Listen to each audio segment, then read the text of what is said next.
സങ്കീർത്തനം ധ്യാനിക്കാൻ പോവുകയാണ്. 107 സങ്കീർത്തനം എന്ന് പറയുന്നത് അതിൻ്റെ ഹെഡിങ്ങിൽ തന്നെ പറയുന്നു, 5-ാമത്തെ പുസ്തകമായ 107 സങ്കീർത്തനം. ഹല്ലേലൂയ. തുടക്കം തന്നെ കഴിഞ്ഞ സങ്കീർത്തനത്തിൽ നാം ചിന്തിച്ചതുപോലെ, ഹല്ലേലൂയ, യഹോവയ്ക്ക് സ്തോത്രം ചെയ്യുവീൻ, അവൻ നല്ലവനല്ലോ, അവൻ്റെ ദയ എന്നേക്കുമുള്ളത്. എന്നാൽ ദൈവത്തിൻ്റെ മക്കളെ, ദൈവത്തെ നാം സ്തുതിക്കുവാനും ദൈവത്തെ ആരാധിക്കുവാനും നമുക്ക് കാരണങ്ങൾ ഉണ്ട്.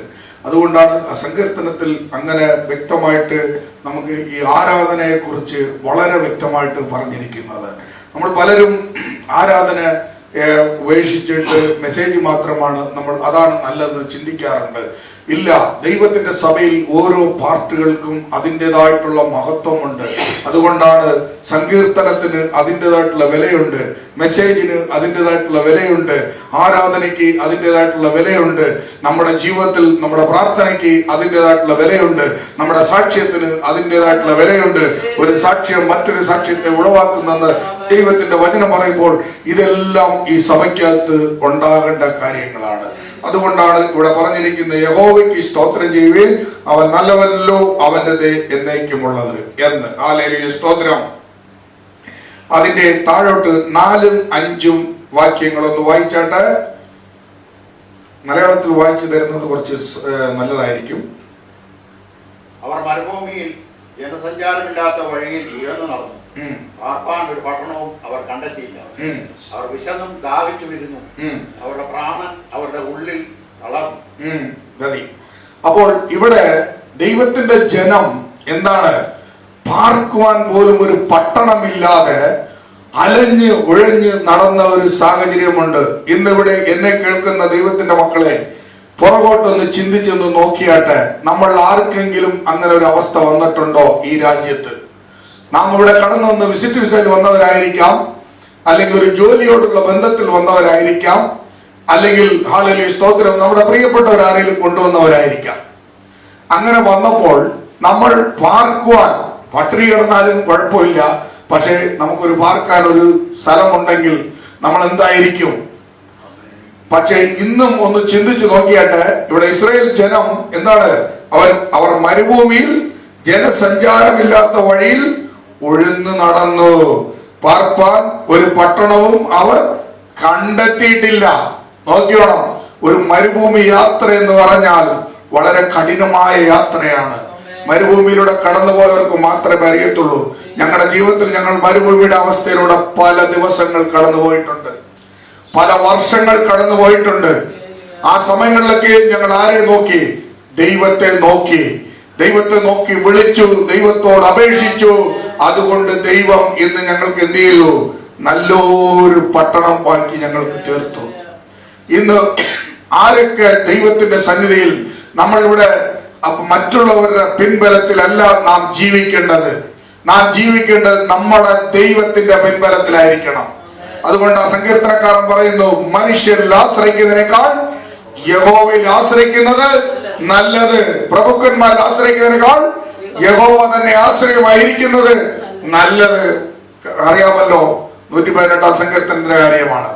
എന്നാൽ ഇവിടെ പറയുന്നു, അവർ വിശന്നു ദാഹിച്ചു ഇരുന്നു, അവരുടെ പ്രാണൻ അവരുടെ ഉള്ളിൽ തളർന്നുപോയി. ഞാനും ഒരു കാലഘട്ടത്തിൽ വിശന്നിട്ടുണ്ട്. ഒരു നേരത്തെ ആഹാരം ആരെങ്കിലും തരുമോ എന്ന് ചിന്തിച്ചിട്ടുണ്ട്. ഈ രാജ്യത്ത് ജീവിച്ചപ്പോൾ, ഒമാനിൽ ജീവിച്ചപ്പോൾ, ആരോട് ഇതൊന്നും ഇന്ന് ഉള്ളവരോട് ഞാൻ പറഞ്ഞാൽ അവരാരും വിശ്വസിക്കത്തില്ല. അവരെന്ത് പറയുന്നില്ല, നിന്റെ കയ്യിലിരിപ്പുണ്ടായിരിക്കും എന്ന് പറയും. പ്രിയമുള്ളവരെ, നമ്മുടെ കയ്യിലിരിപ്പുകൊണ്ട് മാത്രമല്ല, ദൈവം നമ്മെ കൊണ്ട് എത്തിക്കേണ്ട ഒരു സ്ഥലമുണ്ട്. അതുവരെയും ദൈവം എന്ത് ചെയ്തറിയോ? കഠിനത്തിലൂടെ ദൈവം നടത്തിയാലും ദൈവം അതിന് പൂമൊഴി ഉണ്ടാക്കും. ദൈവത്തിന്റെ പ്ലാനും പദ്ധതി നമ്മൾ മറന്നു കളയരുത്. അതുകൊണ്ട് എന്ത് ചെയ്യുമെന്നറിയോ? എന്റെ 6ാമത്തെ വാക്യം ഒന്ന് വായിച്ചാട്ടെ. അവർ താങ്കളുടെ കഷ്ടതയിൽ യഹോവയോട് നിലവിളിച്ചു, കണ്ടോ, വിടുവിച്ചു. അപ്പോൾ നമുക്കൊരു കഷ്ടത വരുമ്പോൾ നമ്മൾ എന്ത് ചെയ്യണം? യഹോവയോട് സംസാരിക്കണം. നിലവിളിക്കുക പറയാ, ദൈവത്തോട് സംസാരിക്കണം. എന്നാൽ ദൈവത്തോട് നാം എത്ര സംസാരിക്കുന്നോ അതിനനുസരിച്ചുണ്ടല്ലോ ദൈവം അതിന് മറുപടി നമുക്ക് നൽകി തരും. ഇന്ന് പലപ്പോഴും നമ്മുടെ പ്രാർത്ഥനയ്ക്ക് ഉത്തരം കിട്ടാത്തതിന്റെ കാരണം എന്തുകൊണ്ടാണെന്ന് ഇപ്പൊ തന്നെ നിങ്ങൾ തന്നെ ചിന്തിച്ചു നോക്ക്. ഞാൻ ഇത്രയും കാലം ഞാൻ ദൈവത്തോട് നിലവിളിച്ചു, എനിക്ക് അതിനുള്ള ഒരു പരിഹാരം എനിക്ക് ലഭിച്ചിട്ടില്ല. ഇതേ സങ്കീർത്തനത്തിൽ തന്നെ 3 ഈ വായിച്ച വാക്യം പറഞ്ഞിട്ടുണ്ട്. ഇസ്രായേൽ മക്കൾക്ക് ഓരോ കഷ്ടത വരുമ്പോഴും അവര് ദൈവത്തോട് നിലവിളിച്ചെന്ന്. അതിന്റെ 19ാമത്തെ വാക്യം, അതിന്റെ 28ാമത്തെ വാക്യം, ഇത് രണ്ടും വായിക്കേണ്ട, ഞാൻ തുടർന്ന് ഞാൻ വരുന്നുണ്ട്. അപ്പോൾ അവരെന്ത് ചെയ്യുന്നു? ദൈവത്തോട് നിലവിളിക്കുന്നു. നിലവിളിച്ച് ദൈവം എന്ത് ചെയ്യുന്നു? ആ നിലവിളിയെ കേട്ടിട്ട് അവർക്ക് എന്ത് ചെയ്യുന്നു? എന്താ ചെയ്യുന്നത്? അതിന്റെ 20ാമത്തെ വാക്യം കഴിഞ്ഞ ആഴ്ചയിൽ ഞാൻ പറഞ്ഞ വാക്യമാണ്. ഒന്ന് വായിച്ച 20. അപ്പോൾ ഈ കഷ്ടത വരുമ്പോൾ ദൈവം എന്താ തരുന്നറിയോ? ആശ്വാസത്തിന് തന്റെ വചനത്തെ അയക്കുന്നത്. ഈ വചനത്തെ അയക്കുമ്പോൾ എന്ത് ചെയ്യുന്നു? മുറിവുകളെ കെട്ടുന്നു. നല്ല ശമരിയക്കാരനാ. നല്ല ശമരിയക്കാരന്റെ ഹൃദയം പൊട്ടി ഇതാവുമ്പോൾ അവൻ മരുന്ന് ലേപം കൊടുത്ത് എന്ത് ചെയ്യും? സൗഖ്യമാക്കും. ആരൊക്കെ ദൈവത്തിന്റെ സന്നിധിയിൽ നിലവിളിക്കുന്നോ, നിലവിളിക്ക് ദൈവം പരിഹാരം ഉണ്ടാക്കും. ഞാൻ ഈ നാളുകളൊക്കെ ദൈവത്തോട് വിളിച്ചു, വാസ്തവമായിട്ടാണോ, ഞാൻ പൂർണ്ണമായിട്ടാണോ എന്നെ തന്നെ സമർപ്പിച്ചു കൊടുത്തോ എന്ന് ഒന്ന് ചിന്തിച്ചു നോക്കിക്കുക. അപ്പോഴാണ് ദൈവത്തിന്റെ പ്രവൃത്തിയെ അറിയാൻ കഴിയുന്നത്. അടുത്തതായിട്ട് അതിന്റെ പാർക്കുവാൻ തക്കവണ്ണം നല്ലൊരു പട്ടണം അവർക്ക് നൽകി കൊടുത്ത്, അതിന്റെ 7ാമത്തെ വാക്യം ഒന്ന് വെച്ച്, അവർ പാർക്കുവാൻ തക്ക പട്ടണത്തിൽ ചെല്ലേണ്ടതിന് ചൊവ്വയുള്ള വഴിയിൽ. അപ്പൊ നോക്കി, ദൈവം നമ്മെ നടത്തുന്നത് ചൊവ്വയുള്ള വഴിയിലാണ്. നമുക്ക് ഇഷ്ടം പോലെ നടന്നിട്ട് നാം ദൈവത്തോട് ചോദിക്കുകയാണ്, എനിക്ക് പാർക്കാൻ ഒരു പട്ടണം വേണം, എനിക്കൊരു ഭവനം വേണം, എനിക്ക് ഇന്നതുപോലെ ആയിത്തീരണം എന്നൊന്നും അല്ല ദൈവത്തോട് ചോദിക്കേണ്ടതുള്ള. ദൈവം പറയുന്നു, വചനത്തിൽ സുവിശേഷത്തിൽ പറയുന്നു, എന്റെ നാമത്തിൽ നിങ്ങൾ എന്ത് ചോദിച്ചാലും ഞാനത് നിങ്ങൾക്ക് നൽകിത്തരും. അപ്പൊ ദൈവത്തിന്റെ നാമത്തിലാണ് ചോദിക്കേണ്ടത്. ദൈവത്തിന്റെ നാമത്തിൽ ചോദിക്കുമ്പോഴാണ് ദൈവം എന്ത് ചെയ്യുന്നത്? നൽകി കൊടുക്കുന്നത്. അതല്ലാതെ വല്ലവരുടെ നാമത്തിൽ പോയിട്ട് ചോദിച്ചിട്ട് ഒരു കാര്യമില്ല. എനിക്ക് തരണേ എന്ന് പറഞ്ഞിട്ട് ഒരു കാര്യമില്ല, കാരണം കിട്ടത്തില്ല. അടുത്തത് പറയുകയാണ്, അതിന്റെ 8ാമത്തെ വാക്യം, അവർ യഹോവയെ അവന്റെ നന്മയെ ചൊല്ലി. അപ്പൊ ദൈവത്തെ സ്തുതിക്കുന്നത് എങ്ങനെയാണെന്നറിയോ? മടി വരാൻ പാടില്ല, അലസത വരാൻ പാടില്ല. വീട്ടിൽ നിന്ന് ഇറങ്ങുന്നതിന് മുമ്പ് എന്ത് ചെയ്യണം അറിയാം? ദൈവത്തെ സ്തുതിച്ച് മഹത്വപ്പെടുത്തിയിട്ട് വേണം വരാനായിട്ട്. ബലം തരുന്ന ദൈവമാണ്. ഒരു നിമിഷം നാം പുറകോട്ടൊന്ന് ചിന്തിച്ചാൽ 4 ഇരട്ടി നാം പുറകോട്ട് പോയെന്നാണ് അതിന്റെ അർത്ഥം. മനസ്സിലായോ? നമ്മൾ എന്ത് ചെയ്യുന്നറിയോ? നമ്മുടെ ബലഹീനതയിൽ അവന്റെ ബലം തികഞ്ഞു വരും. അപ്പൊ നമ്മൾ ബലഹീനതയല്ല മുമ്പിൽ കാണേണ്ടത്. നമ്മുടെ കണ്ണിൽ കാണേണ്ടത് ബലഹീനതയല്ല, ദൈവത്തിന്റെ ബലത്തെയാണ് കാണേണ്ടത്. ദൈവത്തെ വചനത്തെയാണ് അറിയേണ്ടത്.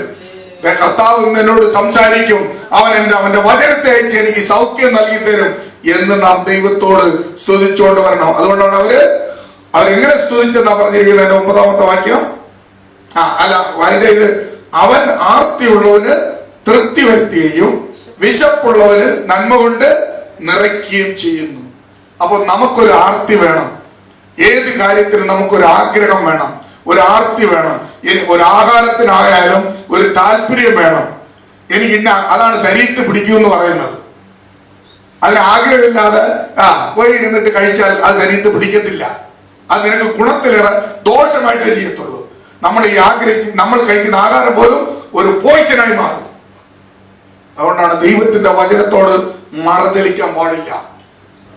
അടുത്തതായിട്ട് അതിന്റെ 10, ദൈവത്തിന്റെ വചനത്തോട് മത്സരിക്കുകയും അത്യുന്നതിന്റെ ആലോചനയെ നിരസിക്കുകയും ചെയ്തിട്ട് ഇരുളിലും അന്ധതമസിലും ഇരുന്ന് അനിഷ്ടതയിലും ഇരുമ്പു ചങ്ങലയിലും ബന്ധിക്കപ്പെട്ടവർ അവരുടെ ഹൃദയത്തെ അവൻ കഷ്ടത കൊണ്ട് താഴ്ത്തി. നോക്കിക്കേ, ദൈവത്തിന്റെ വചനത്തെ മത്സരിച്ച് നിരാശപ്പെടുത്തിയവർക്ക് സംഭവിച്ചതാ.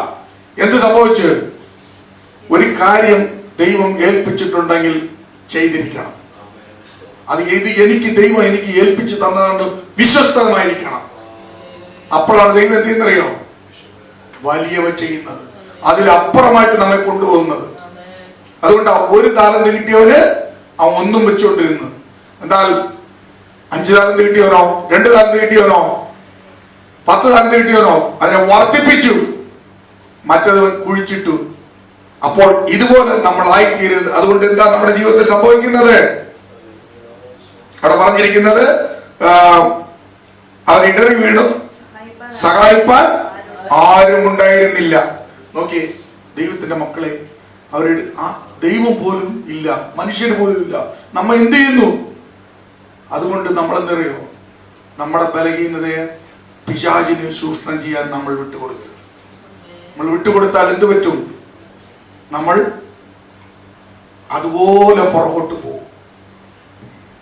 അടുത്തതായിട്ട് 13-ാമത്തെ വാക്യം ഒന്ന് വായിച്ചാട്ടെ. പിന്നെയും പറയാണ്, അവർ താങ്കളുടെ കഷ്ടതയിൽ യഹോവയുടെ നിലവിളിച്ചു, അവൻ അവരുടെ ഞെരുക്കങ്ങളിൽ അവരെ രക്ഷിച്ചു. അവർ ദൈവത്തോട് നിലവിളിക്കുമ്പോഴൊക്കെ എന്ത് ചെയ്യുന്നു? ദൈവം രക്ഷിച്ചുകൊണ്ടായിരിക്കുന്ന. കാരണം താൻ സൃഷ്ടിച്ച ജനം നശിച്ചു പോകാനല്ല ദൈവം ആഗ്രഹിക്കുന്നത്. അവരെ രക്ഷിച്ച് അവരെ ദൈവത്തിലേക്ക് മടക്കി വരുത്താനാണ് ദൈവം ആഗ്രഹിക്കുന്നത്. മകനെ, മകളെ, കുഞ്ഞുങ്ങളെ എന്ന് പറഞ്ഞിട്ട് ദൈവം എന്താണ്?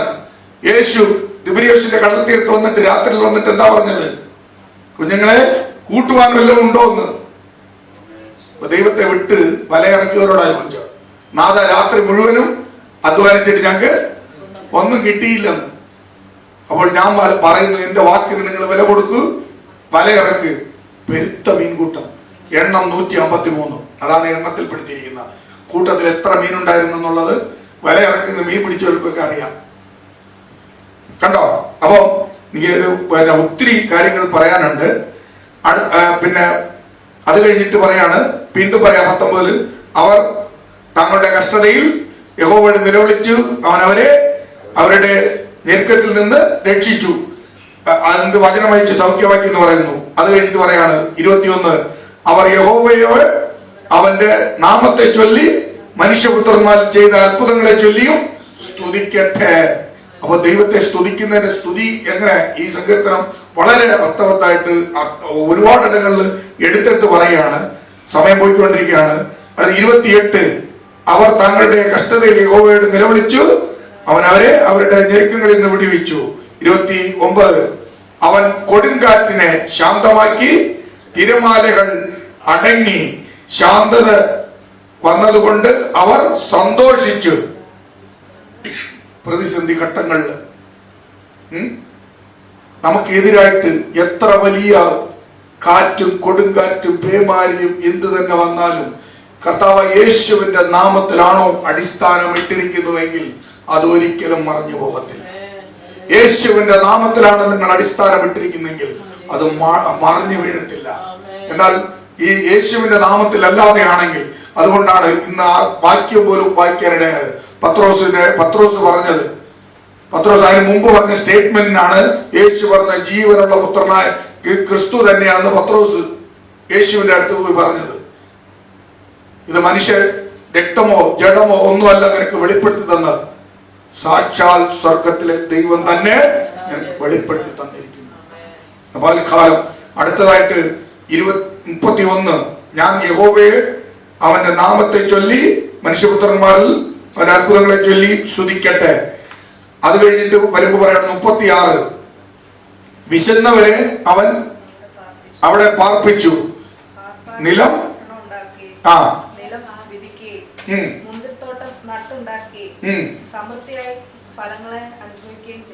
ആമേൻ, ഹല്ലേലൂയ. ആലോചിച്ച് നോക്കിയേ, ഒരു കാലഘട്ടത്തിൽ ഈ ദേശത്ത് വന്നിട്ട് കഷ്ടപ്പെട്ട് കൂലിപ്പണി ചെയ്ത് കഷ്ടപ്പെട്ട് വെയിലുകൊണ്ട് ചൂടുകൊണ്ട് വളർന്ന് തന്റെ മക്കളെ പഠിപ്പിച്ച് വലിയ ഒരു ദേശത്ത് അവർ അമേരിക്കയിലും UK-യിലും അതുപോലെ തന്നെ ഓസ്ട്രേലിയയിലും ഇന്നൊക്കെ പോയിരിക്കുന്നവരുടെ പിന്നിൽ ഒരു വലിയ പ്രവൃത്തി അവരുടെ മാതാപിതാക്കൾ ചെയ്തിട്ടുണ്ട്. അതുകൊണ്ടാണ് അവർക്കൊക്കെ അവിടെ ചെല്ലാനായിട്ട് ഇടയായി തീർന്നത്. അത് ചെന്നതുകൊണ്ട് ഇന്നെന്താ അവർക്ക് ആരും ഇല്ലാതെയായി. ഈ മാതാപിതാക്കൾക്ക് നോക്കാൻ പോലും ആരും ഇല്ലാതെയായി. അവർക്ക് ഒരു ഗ്ലാസ് വെള്ളം എടുത്തു കൊടുക്കാൻ ആരും ഇല്ലാതെയായി. എന്നാൽ തന്റെ മക്കൾ തങ്ങളോട് കൂടെ ഇരുന്ന് ദൈവത്തെ വിളിച്ച്, ദൈവത്തെ ആരാധിച്ച്, ദൈവത്തെ മഹത്വപ്പെടുത്തി, എന്ത് കിട്ടിയാലും എന്റെ അപ്പനും അമ്മയും കഷ്ടപ്പെട്ടത് കൊണ്ടാണ് എനിക്ക് ഈ നന്മകളൊക്കെ ലഭിച്ചെന്ന് ഏത് മക്കൾ വിശ്വസിക്കുന്നോ അവർക്കുണ്ടല്ലോ ഇരട്ടിയായിട്ട് ദൈവം നന്മകൾ നൽകി കൊടുക്കും.